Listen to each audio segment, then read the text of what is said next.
Liturgia e música. E no vídeo de hoje eu quero tratar sobre o som musical no contexto do Antigo Testamento. Então, o que é que isso significa? Eu estou construindo essa playlist de forma bem básica, introdutória e elementar sobre liturgia e música. E o livro texto básico que eu estou usando, este livro aqui, ó, de teologia nível médio, de um curso ministerial que eu fiz há muitos anos. Não é de nível superior, né?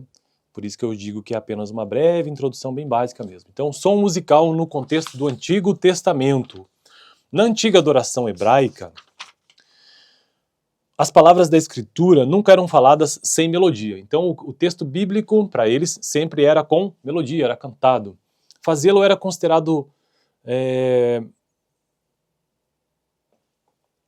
Fazê-lo, na antiga adoração hebraica, as palavras da Escritura nunca eram faladas sem melodia. Então, sempre havia uma melodia. Fazê-los era considerado sacrilégio não tão grave. Elas eram simplesmente cantadas, conforme Salmo 47:1. A música hebraica era acompanhada por instrumentos, os quais eram de 3 tipos básicos. Então vamos ver quais são esses, interessantes aqui, os 3 tipos básicos de instrumentos musicais no contexto do Antigo Testamento. Lembrando que o Antigo Testamento é muito tempo, né? Deve ser um termo, isso aqui talvez seja uma generalização. Cordas, sopro e percussão.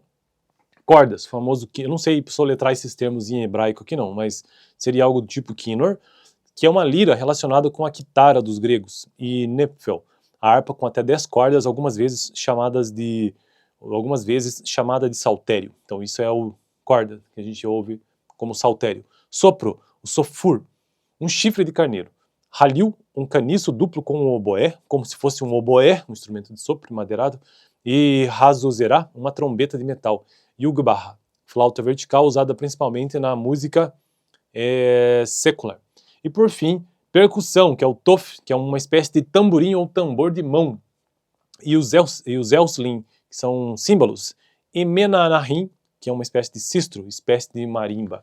Bom, então esse é o brevíssimo vídeo de hoje, apenas entendendo que o som musical no Antigo Testamento ele sempre acompanhava o texto bíblico, a melodia, né? Nunca era apenas lido, ou se acontecia também não era tão grave, mas geralmente era lido e havia uma melodia. E os instrumentos que faziam esse acompanhamento, então veja que existia o canto e também o acompanhamento instrumental, por meio de cordas, sopro e percussão, principalmente por saltérios, o shofar, né?